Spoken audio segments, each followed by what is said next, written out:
Have you ever stopped to ask yourself what it really means to be weak? Not physically weak, but emotionally, psychologically weak.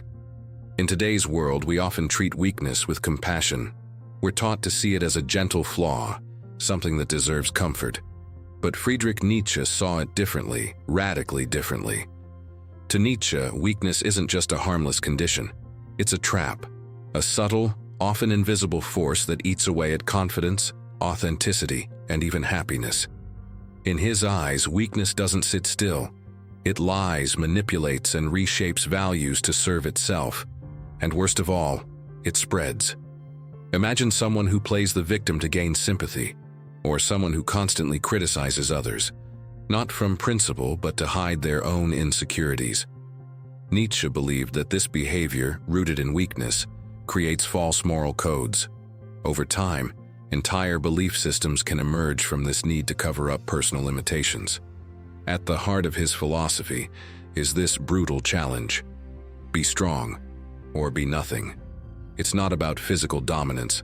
It's about facing life without masks, without excuses. Nietzsche wasn't just offering a philosophy. He was throwing down a gauntlet. Nietzsche didn't just see weakness as a flaw.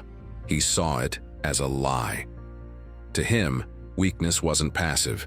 It was active, manipulative, and dangerous. When people feel powerless but refuse to face that truth, they put on a mask. They pretend to be kind, humble, or selfless, but underneath they're avoiding reality. That, Nietzsche believed, is where weakness turns toxic.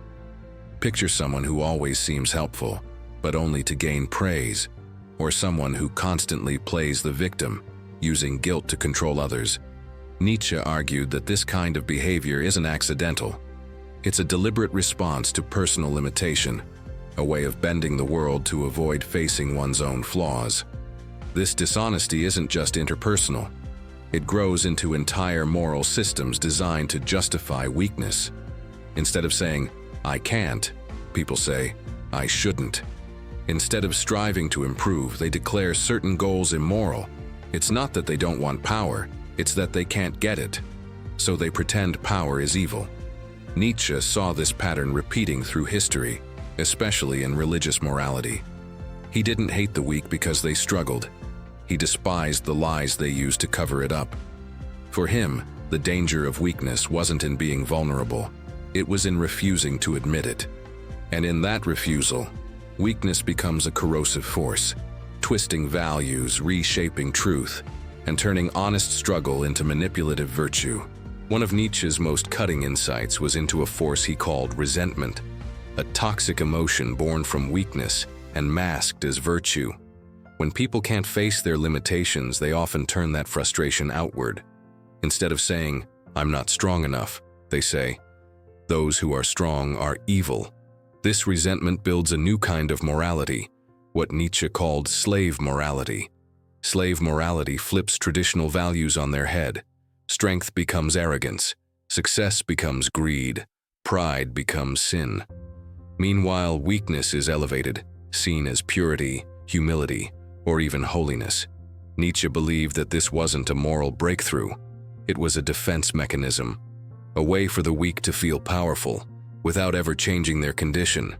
He contrasted this with master morality, which comes from those who create values based on their lived strength. The masters admire courage, ambition, self-reliance. They don't need permission to define what's good. They live it. Slave morality, on the other hand, doesn't create anything. It only reacts. It redefines its own limitations as virtues and attacks anything that exposes its weakness. Nietzsche pointed to Christianity as the clearest example of this. In his view, the religion glorified suffering, meekness, and obedience, not because those were noble, but because they were all the weak had. Resentment, then, isn't just bitterness. It's creative sabotage. It builds entire systems that reward dependence and punish excellence. And once those systems are in place, they become self-reinforcing. The strong are shamed, the weak are celebrated, and the world is turned upside down. To Nietzsche, this was not just tragic, it was a spiritual and cultural illness, one that traps people in mediocrity and keeps society from reaching its true potential. Nietzsche didn't just critique weakness from a philosophical angle. He examined it through a deeply psychological lens. In his view, weakness isn't simply something people have. It's something they protect, hide, and eventually weaponize. When a person becomes aware of their limitations, Nietzsche believed they face two paths. One, they can acknowledge their flaws and begin the hard work of overcoming them. Or two, they can deny their weakness and instead project blame onto the world. It's in this second path that dishonesty begins. Someone might say, "I didn't get the job because the system is unfair," instead of, "I need to improve," or "People are out to get me," instead of confronting their fear of failure. Over time, this constant deflection becomes a habit, a psychological defense mechanism. But Nietzsche warned, this isn't harmless. It leads to a warped view of the world. The person who constantly avoids truth becomes bitter, manipulative, and emotionally dependent. And because they're unwilling to face themselves, they cling to narratives that make their weakness seem righteous. This is how weakness becomes active. Not through aggression, but through evasion. It twists relationships, warps values, and makes growth impossible. What begins as fear turns into a lifetime of excuses, self-pity, and blame. In Nietzsche's eyes, the honest acceptance of our flaws is the first step toward real strength. But when that honesty is rejected, weakness doesn't just survive. It thrives and spreads. Nietzsche believed weakness wasn't just a personal issue. It was contagious. Like a virus, it spreads through culture, institutions, and even relationships. Left unchecked, it can shape entire societies. Think about the workplace. Imagine a colleague who never takes responsibility, but is quick to blame others. That behavior creates mistrust, resentment, and dysfunction. Now, scale that up. When many individuals choose dishonesty and self-victimization over truth, it doesn't just hurt their own growth, it poisons the group. Nietzsche saw this dynamic at play in broader society. He argued that cultures based on resentment, self-pity, and moral denial breed mediocrity. Instead of encouraging people to rise up, they teach people to stay small, to be proud of their pain and suspicious of success. This kind of environment doesn't challenge us to become better. It rewards those who complain the loudest or position themselves as victims. Nietzsche feared this would lead to a world where truth is uncomfortable, effort is discouraged, and authenticity is replaced by performance. He was especially critical of how modern morality, rooted in pity and humility, masked a deeper dishonesty. To him, these values weren't about kindness, they were about control. They served the weak by creating systems that punished the strong for being different. Nietzsche's warning is clear. When weakness becomes a cultural ideal, we lose our ability to grow, not just individually, but as a civilization. And when that happens, strength, truth, and excellence become enemies instead of goals. If weakness is a trap, Nietzsche believed that strength is the only way out. But not the kind of strength that dominates or bullies. He meant a deeper strength, the courage to face life without illusions. Real strength to Nietzsche starts with honesty, not just with others, but with ourselves. It means taking off the masks, letting go of excuses, and standing face to face with reality, no matter how uncomfortable it is. It's about saying, "This is who I am, these are my flaws, and I will rise anyway." This kind of strength requires something most people avoid: accountability. It's easier to blame the world, to lean on false narratives that protect our ego. But Nietzsche believed that the strong don't seek comfort, they seek clarity. They want to understand themselves, improve themselves, and push past their limits. In practice, this can be as simple and as difficult as choosing growth over pride, admitting when we're wrong, choosing challenge over safety, taking action even when we're afraid. For Nietzsche, strength wasn't about never falling. It was about refusing to stay down. He admired those who transformed suffering into fuel, who turned their pain into purpose. True strength, he said, isn't about what you can control outside of you. It's about what you can create within you. This was the essence of his challenge. Don't run from your weakness. Look it in the eye and build something better from it. One of the biggest misconceptions about Nietzsche's philosophy is the idea that strength means oppression, that to be strong is to dominate, to crush others beneath your will. But Nietzsche made a sharp distinction between genuine strength and tyranny. Tyranny, he argued, is actually a form of weakness in disguise. It's the person who feels insecure and lashes out. The person who fears being questioned and needs to control everyone around them to feel safe. That's not real power, it's fear wearing armor. True strength, according to Nietzsche, is generative, not destructive. It creates, it uplifts, it inspires others not by force, but by example. He admired individuals who had the inner stability to stand alone, to create new values, to live with purpose. People like Leonardo da Vinci, whose brilliance came not from dominance, but from relentless curiosity and creative power. Or Gandhi, who showed that unshakable inner conviction could move nations without violence. Nietzsche didn't want us to worship power for power's sake. He wanted us to become powerful in the most authentic way possible, through the disciplined pursuit of truth, integrity, and creative self-expression. Strength is not about control, it's about freedom. Nietzsche believed that true respect, both from others and for ourselves, can only come from strength. It's not enough to demand respect, you have to earn it. And for Nietzsche, the way you earn it is by living in alignment with who you really are, without pretending, performing, or manipulating. When someone is genuinely strong, there's no need for show. Their presence speaks for itself. They don't need pity or approval, they have self-respect, and that energy is magnetic. Think of someone who knows who they are, owns their actions, and stands firm in their values. That's the kind of person Nietzsche saw as worthy of admiration. But many people try to skip this step. They chase validation, manipulate others, or fake confidence to seem strong. Nietzsche saw this as yet another mask of weakness, a desperate attempt to appear powerful without doing the inner work. He argued that real respect begins with honesty, not just social honesty, but spiritual honesty. When you face yourself fully, your fears, your faults, your desires, and act in alignment with that truth, you gain something far more valuable than attention.